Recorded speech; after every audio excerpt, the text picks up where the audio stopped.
Hello, guys, and welcome back to an episode of The Terror Zone. It is Christmas, as you know, and it is red like Rudolph's nose today, my background, as you can plainly see. How are you today? Today we're going to look into a story that is so interesting that I have to talk about here today. Today's story, we meet Santa, a person that never works. Always works every year for Christmas Eve. Have you ever taken a holiday? Well, the answer would be answered in The Year Without a Santa Claus, a classic movie about Santa being sick on Christmas Eve. He can't make his rounds, so he takes a holiday. Upon hearing this, some of the children of the town are not too upset. They actually don't believe in Santa, and they're okay with him taking a holiday.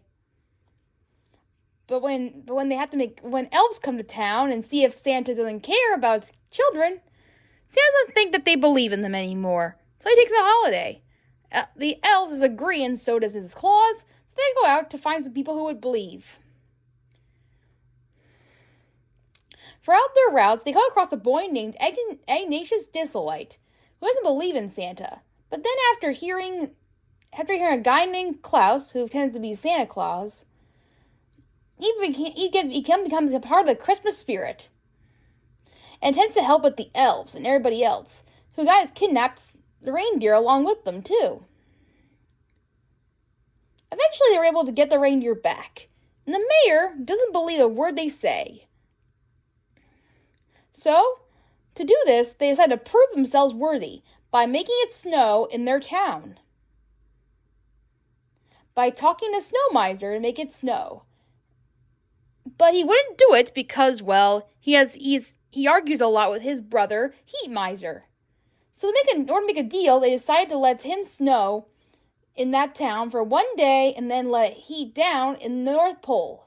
That way Heat Miser can have his say on it too as well. It took a little while for them to get used to the fact, but once Mother Nature talked to them, they got used to the idea. After that, Santa was taking a holiday. He eventually receives a letter from a little girl who misses him very much. And then he sees all the letters that the children brought.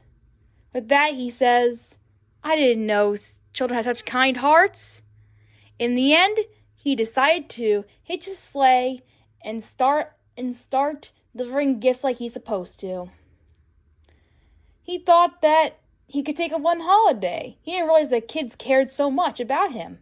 So it was a privilege for him to just go back and do it all over again because he cared about those chubby children. Kevin 1C4. All this is narrated by Mrs. Claus, by the way, in this particular special. She takes a big part in the show, planning all the elves' rounds, and also pretending that she's Santa Claus too at some point in the special. She's a very important part of the special, and how it makes it so nice, I gotta say. She knows what she's doing. She knows any ideas she can. And in this version, apparently Santa includes gnomes. Interesting, anyway. Now that we know the status of the story of the movie, let's talk about the book. The book starts with Santa not being sick at all, actually. Instead of him being sick, he just has a crook in his spine and aches and aches everywhere. He's just getting old and tired, pretty much. Although the book does mention he has a lingering cold, but that's pretty much it for the most part of the idea of that. So, one day he just says that everybody needs a holiday. Works and other people around. So he decides to call his elves and gnomes that he'd be taking the day off and holiday. Pretty soon news got around to the newspapers, to the whole world even. Some of the children heard this, and unlike the movie where they just didn't care, some of them cried. They got upset. They were all very upset. They all cried with tears. Especially in this book, where they mentioned that they cried in the sink, and they were all depressed and sad throughout the entire time. Of course, all this whole narration is actually mentioned in the movie a little bit, but narrated by Mrs. Claus herself. But for the most part, some of the things that are in this book have been changed a little bit slightly. So with that in mind, it went crying until one boy, Ignatius Dithlewhite, who is in the movie as well, in this book, instead of him being not believing in Santa, he sticks up for the children of his school class and tells everyone that, sure, Santa should have a holiday. Let's give it to him. Let's give him all the letters and appreciate him what he does for us. In that way, he rallies the whole children up to write letters to Santa that they're okay with him having a holiday and that they'll see him soon. How sweet is that? So basically, Ignatius is the one that's leading the whole charge with this. So with that in mind, he growls the whole children up to create letters for Santa. Around the world, he encourages everybody to get up and then do it. And news is passed around and around. Eventually, at the end, where Santa receives all the letters and the trains from many different people, of course, around the world. So touched by the letters and all the things he has seen, Santa hitches his sleigh and starts doing his rounds all over again. Santa realizes that there are a lot of people out there who really appreciate what he does. He never realized how many people had such kind hearts for him, and cared about him so much and deeply, in a way, that he wouldn't want to let them down. So he has to hitch up his sleigh and go and get all of them.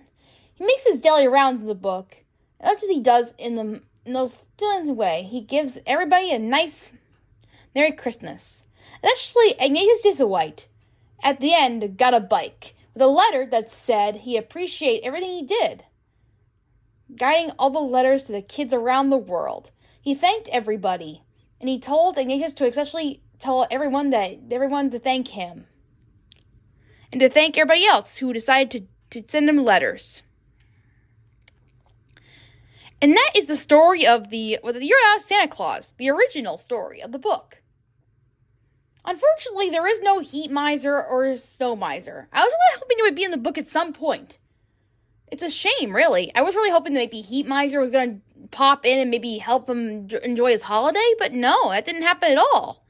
Not really sure where they came from. I guess maybe they just made them up for the Ring and Bath special to make it longer.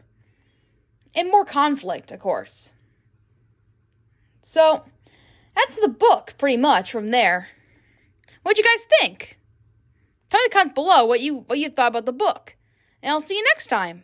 Bye. And we'll be Shelley Return on the Christmas Terror Zone.